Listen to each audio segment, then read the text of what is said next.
Você vai falar hoje sobre o favor de Deus, mas em algumas mensagens você tem incluído essa expressão, verdade.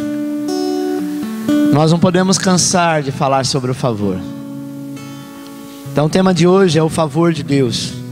Provérbios capítulo 8, versículo 35 diz assim: porque o que me achar, achará a vida e alcançará o favor de Deus. Sabe, irmãos, às vezes nós queremos estabelecer metas em nossas vidas, em nossa casa, no nosso casamento, no nosso trabalho, no nosso dia a dia. Metas essas que, na maioria das vezes, nós entendemos que aquele é o nosso alvo, é aonde nós queremos chegar. Eu quero te dizer que Deus está contigo nisso. Ele respeita isso. Deus nunca vai criar uma meta que não agrade o seu coração.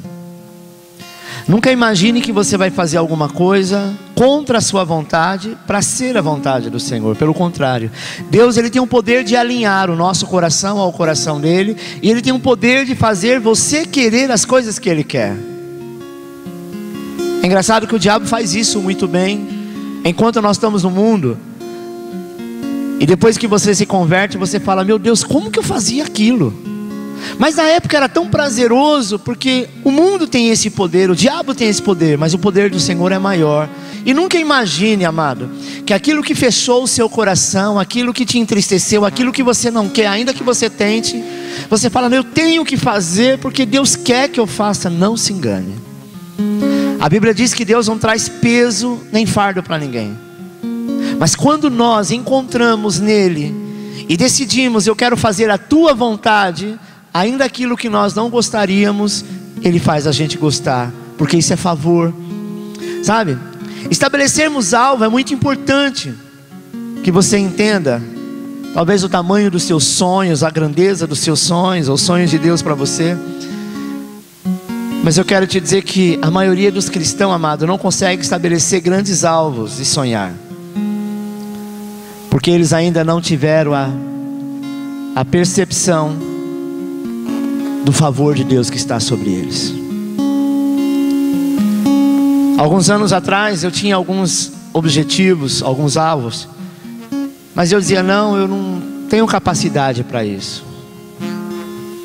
É engraçado que nós olhamos para a nossa força, a força do nosso braço, ou o nosso potencial de conhecimento. Nós temos a olhar para nós mesmos, para as nossas capacidades, para as nossas habilidades e possibilidades, e achamos que é com base nisso é que então determina aonde você pode chegar. Não é baseado no que você sabe, não é baseado no que você tem, não é baseado no que você aprendeu, é baseado no que Ele escolheu para mim e para você. Isso chama-se favor de Deus. Sabe, irmão, perceber o favor de Deus é extremamente necessário para entender os limites e aonde você pode chegar. Se eu achar que eu chegarei em algum determinado local, pelo quanto eu estudei, pelo quanto eu fiz, pelo quanto eu trabalhei, pelos anos de experiência, isso não me levará a lugar nenhum. É a mesma coisa alguém falar assim: olha, eu vou começar como camelô vendendo caneta na 25 de março, e amanhã eu serei o dono do baú. Essa foi uma realidade, talvez um favor de Deus na vida do Silvio Santos, e ele foi o único. Eu conheço centenas de milhares, talvez você também possa ter visto e conhecido, de camelôs que ainda continua camelô. Tem pessoas que acham que existe uma técnica. Olha, você começa assim, vendendo desta forma, falando desse jeito, se vestindo de chapolim colorado e vendendo algodão doce na praia, porque daí esta é a fórmula que você vai conseguir. Não existe fórmula quando nós estamos no Senhor. Nós não somos capacitados de nada, não somos habilitados a nada, entre parênteses, amém? Somos sim, mas nada que nos faria mudar ou chegar a algum lugar. Se chegamos é porque Ele tem o favor sobre nós. Estar debaixo do favor, amado, é alavancar os limites de nossa vida, e tão somente determinar os nossos sonhos e projetos, os mais altos e sublimes, tendo em vista uma palavra que eu tenho falado muito, tenho repetido muitas vezes, chamado descanso.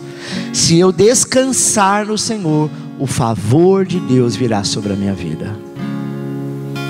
Então, pastor, para que alcançamos o favor, nós precisamos fazer o quê? Nada, apenas descansar. E como que eu descanso? Confiando nele. Descansar é quando alguém falar para você: olha, fique em paz, eu já falei com o patrão, daqui a pouco ele vai te chamar lá e vai estar tudo certo. Aí você coloca uma confiança na pessoa, não é? Porque essa pessoa talvez é seu encarregado, é alguém que tem autoridade, é um político talvez, é seu pai, é sua mãe, é o teu pastor. E aí você fica feliz com isso, aí você descansa. Não, fulano disse, eu concordo com fulano, fulano é uma pessoa idônea. A gente não descansa?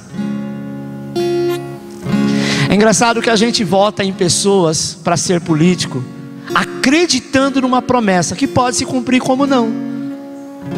E às vezes nós ouvimos de Deus tantas palavras de ordem, dizendo: entra no meu descanso, porque é eu que tenho cuidado de vós. Mas todo dia você fica rolando de um lado para outro na cama, não conseguindo dormir, porque você está olhando para a sua situação agora. Agora eu estou apertado, agora eu estou devendo, agora meu nome está no Serasa, agora vão tomar meu carro, agora. Eu quero te dizer que você não é pessoa de agora, porque esse mesmo agora você viveu anos atrás, você viveu ontem e você chegou até hoje. E Deus te diz: o favor vai te alcançar aonde você estiver, quando o descanso estiver no teu coração. Aqueles que estão debaixo do favor sonham alto e sabem visualizar promessa. Eu quero te dizer que você tem que visualizar mais do que aquelas que você já conquistou. Aquelas que você já conquistou, talvez aplausos a você ou ao Senhor, mas a que está por vir é muito maior. Jeremias 29:11 diz assim: porque eu bem sei os pensamentos que tenho sobre o vosso respeito, diz o Senhor, pensamento de paz e não de mal, para vos dar o fim que esperais. Em outra versão está escrito: para te dar o descanso que você precisa. Ele diz: porque eu sei os pensamentos que eu tenho a vosso respeito. É engraçado que quando a gente fica sem dormir, fica preocupado, Deus do trono diz: sabe de nada, inocente. Você está preocupado por quê? Porque eu já fiz na cruz, eu já conquistei. E eu quero declarar, amado, que em 2019 você alcançará cada um dos alvos determinados. Pastor, mas eu orei desde 2012, 14, 15, mas é chegado o tempo em que Ele fará a diferença. Eu estou crendo, não pela política, não pelo que está acontecendo no país, mas eu estou crendo que na nossa nação 2019 será um ano de muito resgate, em todas as áreas. Resgate de respeito, resgate de confiança, resgate da igreja. Eu quero declarar, amados, que esses alvos serão alcançados, não pela sua habilidade, mas porque você está debaixo do favor de Deus.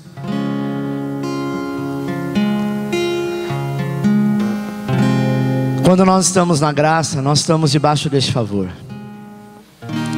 Graça quer dizer favor imerecido. Se eu reconheço que na cruz Ele já fez tudo, mesmo sabendo que eu era canalha, mesmo sabendo que eu era crápula, mesmo sabendo que eu era prostituto, mesmo sabendo que eu era tudo de ruim, mas Ele me amou primeiro, eu não tenho dúvida. Porque a tendência das pessoas amar você, confiar em você, é quando você prova o seu trabalho, é quando você prova a confiança. Mas nós não provamos nada e Ele nos amou. Sabe, amado, vamos compartilhar um pouco sobre o favor de Deus e a necessidade dEle para a conquista de alvo. Eu preciso desse favor, senão eu jamais conquistarei qualquer coisa. Primeiro, o que é favor de Deus? Repete comigo que está no quadro. Favor de Deus é uma medida sobrenatural, liberada através da graça, que nos capacita a fazer o impossível, o sobrenatural. Então, irmãos, não fica pensando em coisinha pequena, porque favor não é para coisa pequena. Coisa pequena você mesmo faz. Deus está te levantando para um novo tempo, para acreditar numa nova fase, num novo ano que está por vir. Esse está acabando, é o finalzinho, mas ainda na rapa do tacho Deus tem surpresa para você. Ainda agora, o que não aconteceu vai acontecer. A porta que estava fechada vai estar aberta, sabe? A unção que ainda não chegou, ela já está a caminho. Eu quero te dizer que graça sobre graça virá sobre a tua vida, porque quando nós estamos debaixo do favor, não conseguimos explicar situações. Estar debaixo do favor, amado, é ter constantemente pessoas perguntando: como é que o Ricardinho conseguiu isso? Meu Deus. Não tenta explicar, porque quando a gente começa a querer explicar, a gente se embanana todo. Alguém essa semana veio aqui, me abraçou, falou: nossa pastor, eu te admiro. Que fé a sua. Pensei comigo: tadinha, que fé que nada. Minha fé talvez é menor do que qualquer uma. É que eu entendi que não sou eu que faço a obra, que é Ele. Porque por muitos anos eu fiquei andando em círculo, porque eu achava que quem fazia a obra era eu. Era a força do meu braço, era aquilo que eu tinha que buscar para poder trazer. Hoje eu entendo que eu não tenho que buscar nada, eu tenho apenas que confiar. Sabe, irmãos? Talvez tenha te perguntado: como você conseguiu isso em tão pouco tempo? Como é que pôde acontecer isso com você? Tem alguma fórmula para obter esse resultado que você obteve? Abra a tua boca e diz: chama-se favor de Deus.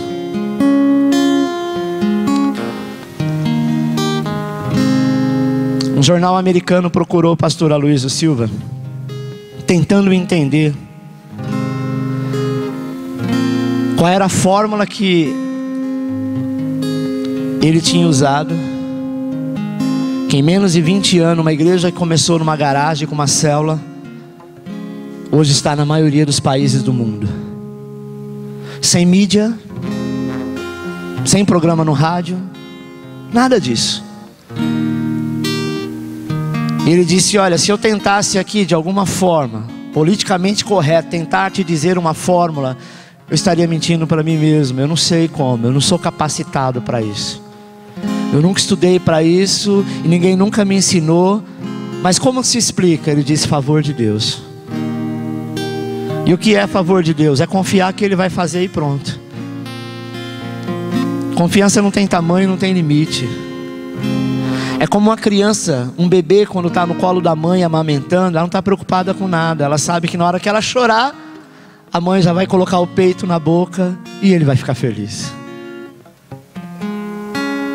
Sabe, irmãos? Só que com você é diferente. Você saiu dessa fase de mamar. Antes mesmo que você peça, a Bíblia diz: antes que a palavra saia da tua boca, Ele sabe o que você precisa. O que alguns levam anos para fazer, o que aqueles, sabe, que possuem o favor de Deus conseguem em dias.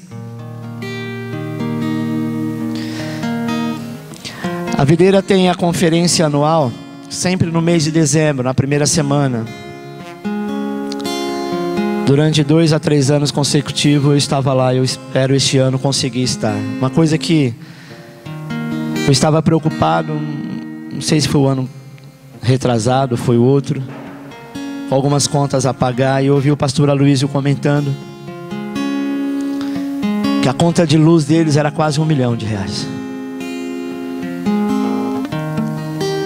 Porque o prédio da videira é maior do que muitos shoppings que a gente conhece aqui. A estrutura é muito grande. Mas não era assim alguns anos atrás. Aonde eles compraram o terreno que começou, semelhante a nós, levantar, era um bairro próximo do centro, mas não era um bairro de centro. Era semelhante ao Tabuão, que é próximo de que centro? Do Rujo, que é tão longe. De São Bernardo, que é mais longe ainda. Mas Deus trouxe o centro, as melhores casas, os melhores comércios em volta, em redor da igreja. E o bairro Bueno, aonde está a igreja, sede da videira, a igreja que quem ministra é o pastor Aloysio, é um dos bairros mais nobres e onde tem os melhores hotéis de Goiânia. Sabe o que é isso, amado? Favor de Deus. Às vezes nós ficamos preocupados, e eu já orei assim muito tempo, sabe, pessoas ensinando Deus a fazer a obra. Deus, agora, eu estou orando para que o Senhor vai lá, coloque a mão. E quando o Senhor colocar a mão, sabe, o Senhor vai entrando entre as entranhas, aonde tem aquela inflamação, põe o dedo lá, Deus. E a hora que o Senhor colocar o dedo, vai fluir um poder tão grande, e aquela pessoa vai ser curada. Não é mais fácil orar, Senhor, cura ela, e amém. O que vai fazer, porque às vezes você imagina que é aqui, mas pode ser em outro lugar. Às vezes nós queremos dar ordem para Deus, dizendo: Deus, só vai acontecer se for desta forma. Descansa e entenda que a tua vida está nas mãos dele. Pastor, e se Deus me levar amanhã? Isso prova que a obra na sua vida ele já terminou. Agora é mais um motivo de você descansar. Talvez você pergunta: todo cristão está debaixo do favor de Deus? Sim e não. Legalmente, através da cruz, todo crente está debaixo do favor. Mas da maneira prática, é no dia a dia que você vai ver quem está debaixo e quem não está. Traduzindo, quem está descansando ou quem não está. Tem coisa, irmãos, que precisa acontecer na tua vida. Pastor, mas essa fatalidade tinha que acontecer? Não queira buscar uma explicação da qual nós não podemos te responder. Mas existiu algumas fatalidades na sua vida, na minha vida e na vida de pessoas que estão à sua volta, que precisou acontecer. Talvez você precisou falir para hoje você ser um grande empresário. Talvez você precisou passar por um momento difícil na tua família, para que hoje você tenha uma família estabilizada. Talvez você precisou separar um dia da tua esposa, do teu marido, para que lá na frente o Senhor restaurasse e hoje é uma família feliz. Talvez você precisou se ausentar do ministério por um tempo, da célula, para que o Senhor te pegasse de volta, restaurasse, trouxesse novas experiências e implantasse você na obra dele. Deixa eu dizer uma coisa, amado: uma pessoa que se desvia do caminho do Senhor, até nisso Deus tem propósito. Porque a Bíblia diz que não acontece nada se ele não permitir. Judas traiu Jesus. Deus tinha propósito nisso. Já estava escrito que isso iria acontecer. Há um grande problema quando nós estabelecemos planejamento e quando nós não estamos desfrutando do favor.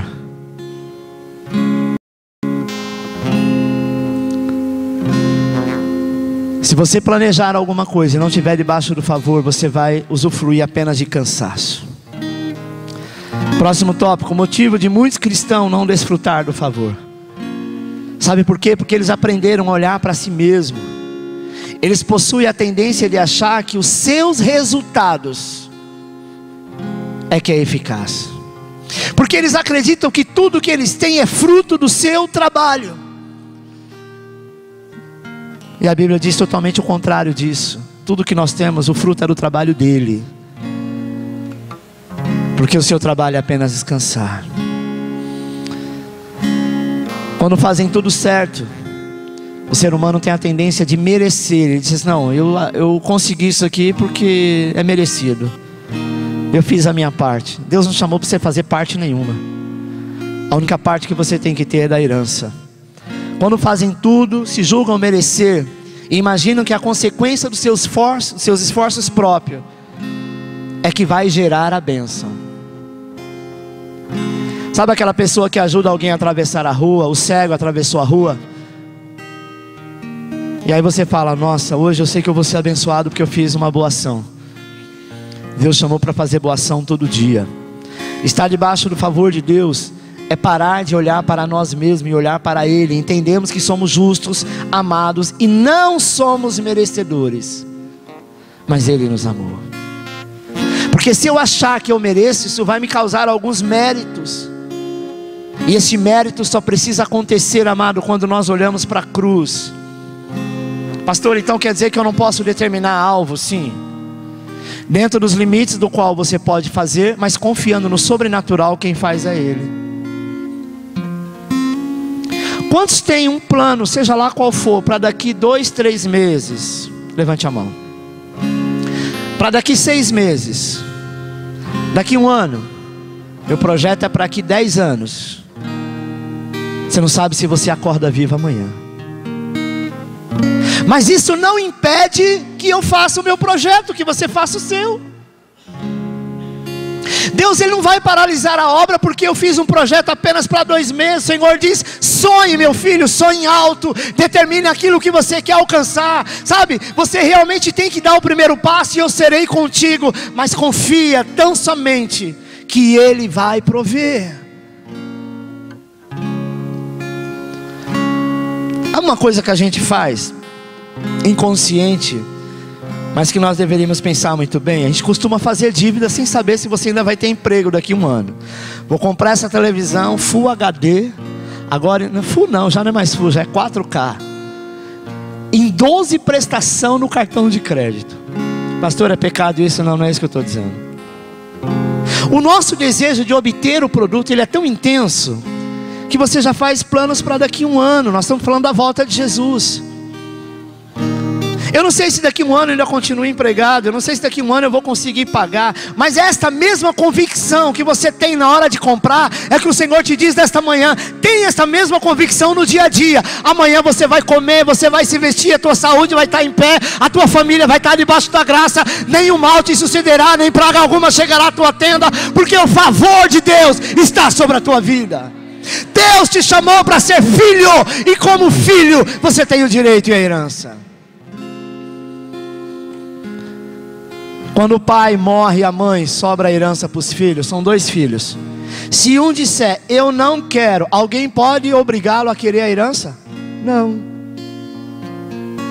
Quem que assume? O outro. Mas se lá na frente ele decidiu: agora eu quero, mas ele assinou uma procuração dizendo: olha, eu não quero, nem mais para frente eu vou reivindicar meu direito, o outro irmão dá se quiser. Tem crente que todo dia diz assim: não, eu sou fruto do meu trabalho. Eu sou o que eu penso, eu sou o que eu falo.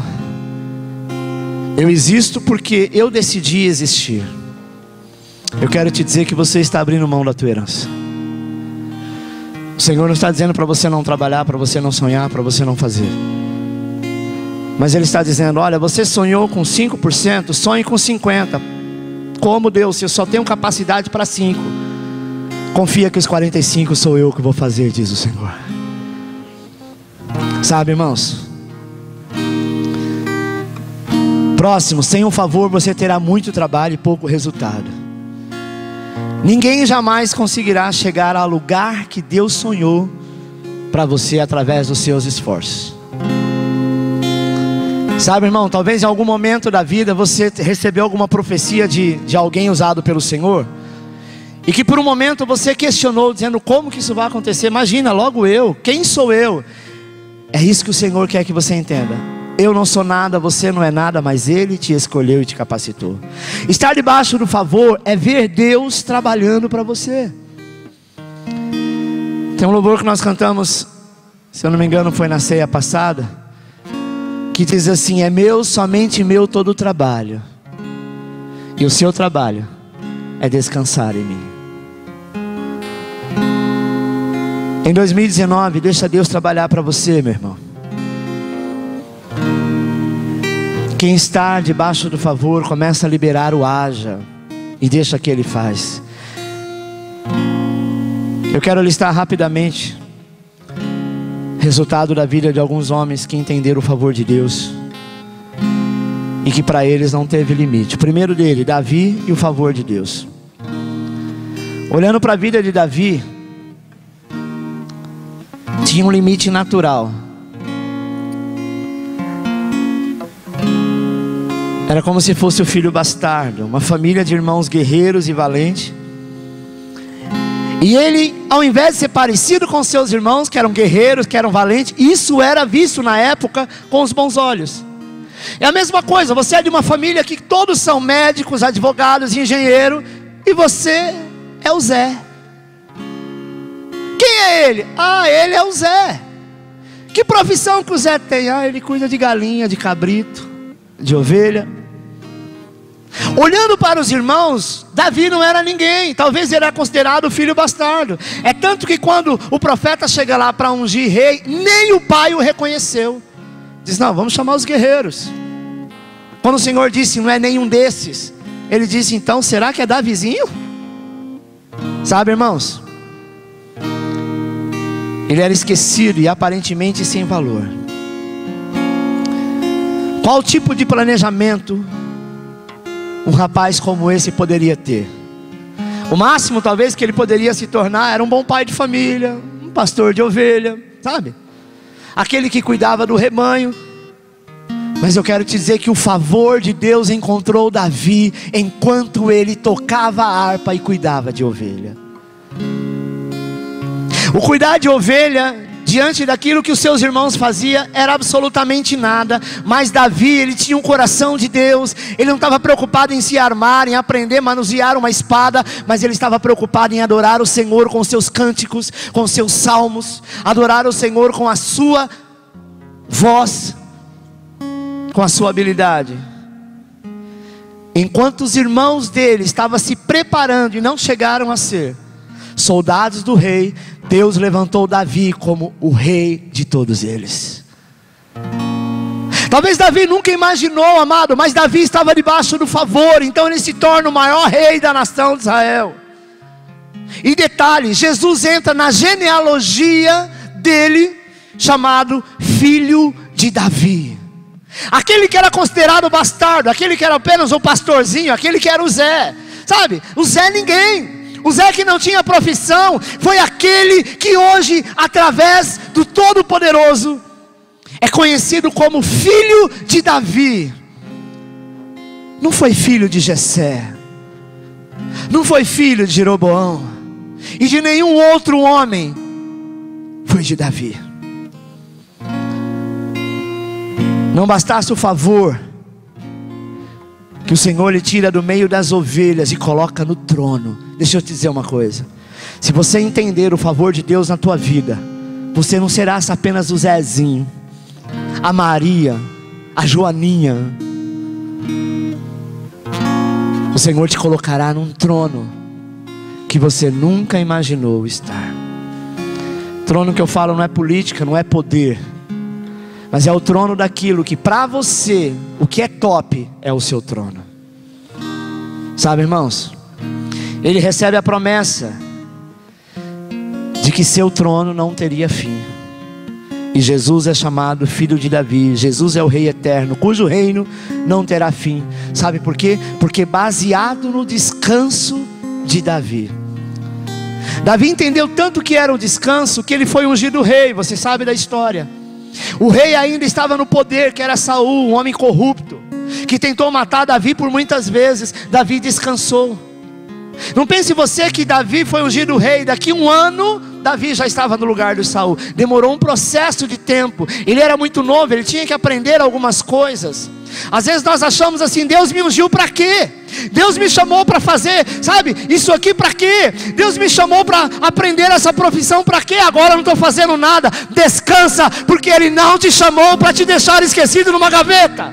Ele te chamou para te dizer no momento certo: eu te exaltarei. O problema é que nós estamos agora com o diploma na mão, com a experiência na mão. Aí diz assim: olha, eu tenho um diploma, onde você vai me colocar?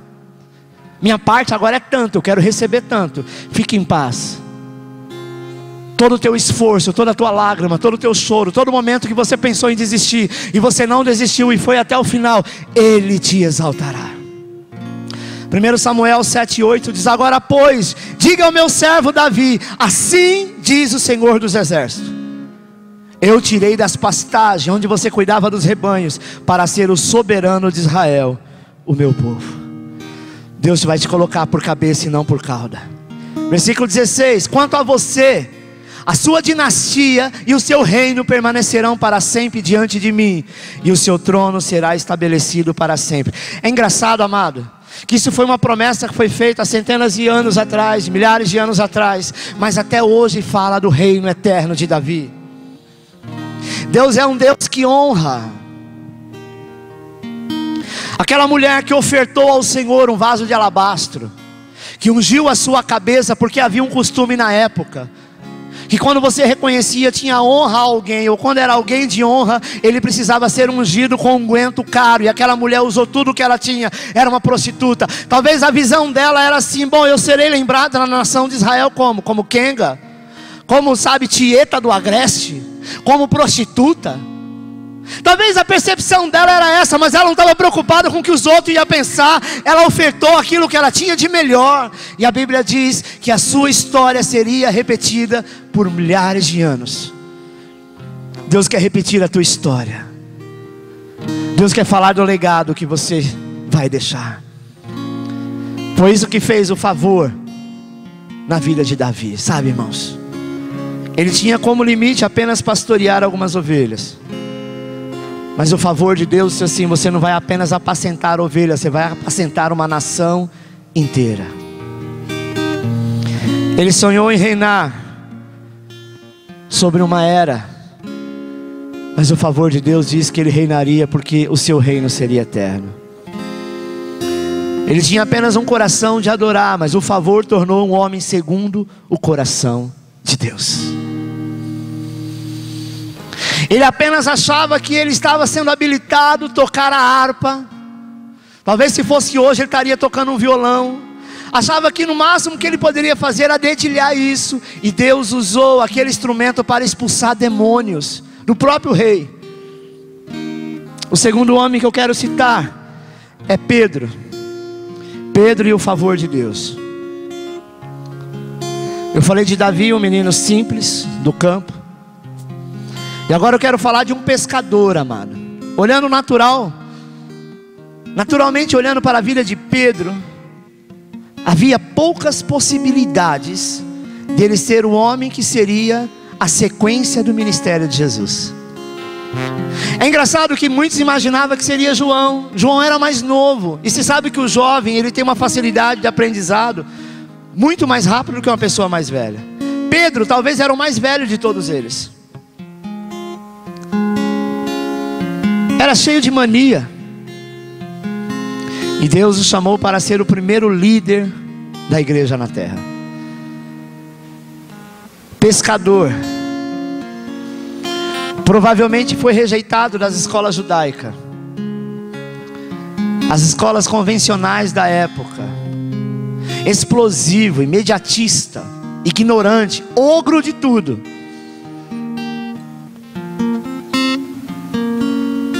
Ele tinha uma dificuldade muito grande. Ele tinha uma série, na verdade, dificuldade no seu caráter. Era alguém muito seguro da sua justiça própria. Mas ele amou Jesus. Engraçado que Pedro confiava na sua capacidade de trabalho. Quando ele se vê só, Jesus morre, ele quer voltar a pescar e ainda chama os outros. Mas antes da crucificação, ele disse que morreria por Jesus. Justamente com Jesus, ele o negou 3 vezes. Talvez se eu fosse Deus, ou você fosse Deus, ou o próprio Jesus, ia dizer: olha, quando eu voltar, depois do 3º dia que eu ressuscitei, eu vou deixar Pedro na gaveta um pouquinho para ele largar a mão de ser besta. Falou tanto que não me negaria, mas me negou 3 vezes. Sabe quem foi a primeira pessoa que Jesus foi buscar? Foi Pedro. Jesus volta onde ele estava, lá no mundo dele, pescando. E quando ele fica a noite inteira, repete a mesma situação. Ele não conseguiu pescar nada. O mesmo Jesus poderia, se fosse eu ou você, estar em cima de uma pedra falando: bem feito, falei para você não me trair. Agora você vai ver, Jeová vai te pegar. Não foi isso que ele fez. Ele lança a mesma palavra dizendo: jogue para o lado direito, faça a coisa certa, faça direito. Porque quando você fizer da maneira correta, você vai ver que os peixes vão vir. O peixe vai vir não é porque o mar tem ou não tem peixe. O peixe vai vir não é porque você tem uma técnica para pescar. O peixe vai vir porque há uma palavra liberada minha na tua vida. Sempre virá o peixe para a tua mesa. Sempre virá a provisão para a tua vida. Não porque você precisa, porque mais do que os outros, você sabe mais ou menos, porque o meu favor está sobre ti. Pastor, por quê que isso acontece comigo? Isso chama graça. Você não merece, eu não mereço, mas Ele nos escolheu.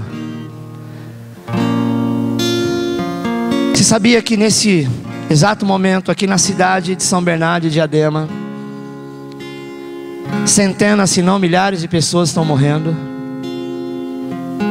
sem conhecer Jesus, ou por uma overdose, ou por um crime, ou porque estão num estado crítico no hospital, seja ele SUS, seja ele Albert Einstein. Centenas de milhares de pessoas estão chorando, e nós muitas vezes reclamando. Se você fechar os olhos aqui, você sabe para onde vai. O Senhor diz assim: deixa eu habitar com o meu favor na tua vida. Sabe, irmão, Pedro havia determinado um alvo: seguir Jesus e levar o Evangelho na sua justiça própria. Ele achou que poderia até negar Jesus, e depois ele entraria no estado de culpa e condenação, e aí então ele volta a pescar. Mas Jesus, ele entende o favor a Pedro, sabe? E ele diz: Pedro, o que você fizer ou deixar de fazer para mim, não muda o que eu sinto por você. O que você fez, o que fará, aquilo que você fizer ou deixar de fazer, não vai mudar uma vírgula do que ele sente por você.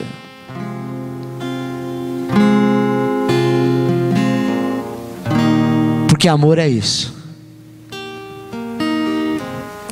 Amar não depende do que o outro faz. Jesus amou a Pedro e colocou sobre ele uma palavra chamada descanso.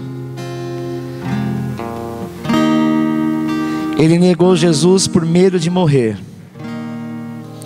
mas o favor fez com que ele se tornasse um dos primeiros mártires da igreja.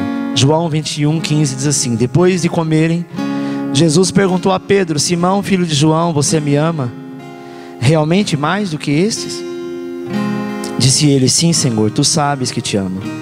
Disse Jesus: cuide dos meus cordeiros. Novamente Jesus disse: Simão, filho de João, você realmente me ama? Ele respondeu: sim, Senhor, tu sabes que te amo. Disse Jesus: pastorei minhas ovelhas.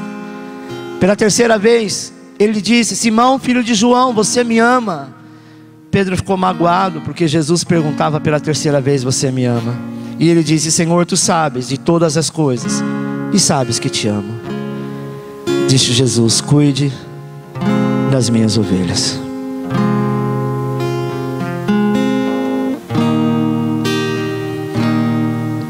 Você ama Cristo? Você ama Deus?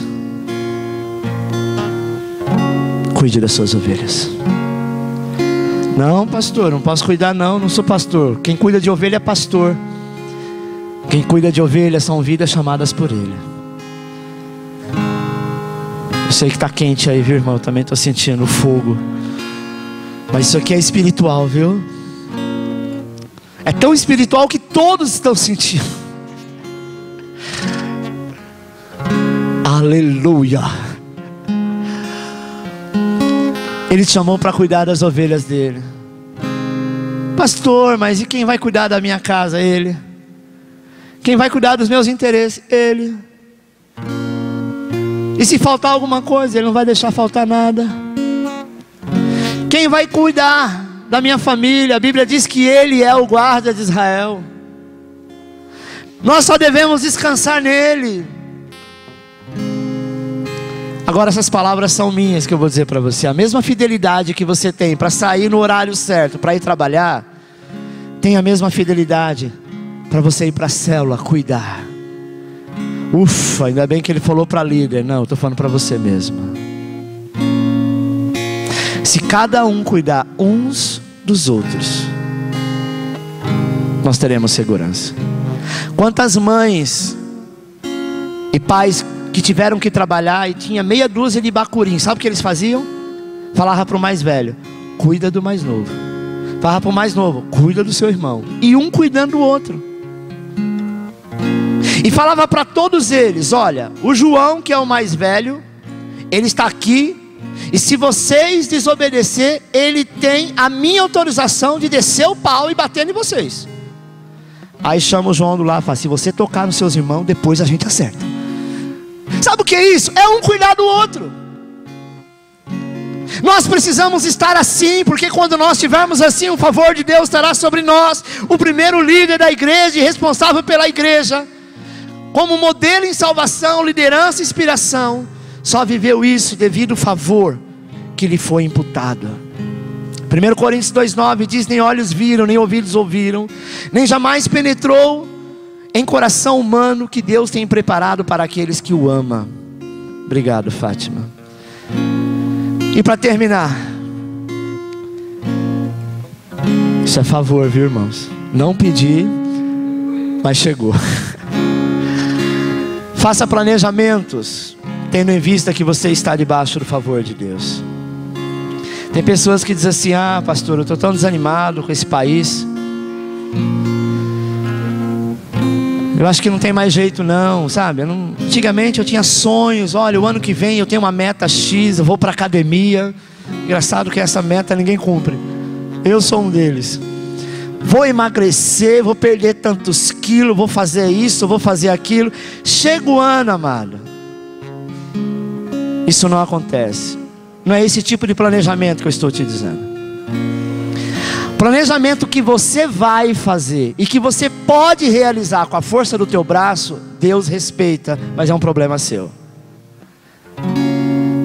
O que Ele está te dizendo é: faça planejamento aonde você quer chegar e o que você quer alcançar, e me coloque como responsável disso. Técnico responsável, Jesus Cristo. Engenheiro responsável, Espírito Santo. Aquele que vai criar toda a arte, toda a estrutura para a realização, Deus. Aquele que vai usufruir depois do produto pronto, eu. É assim.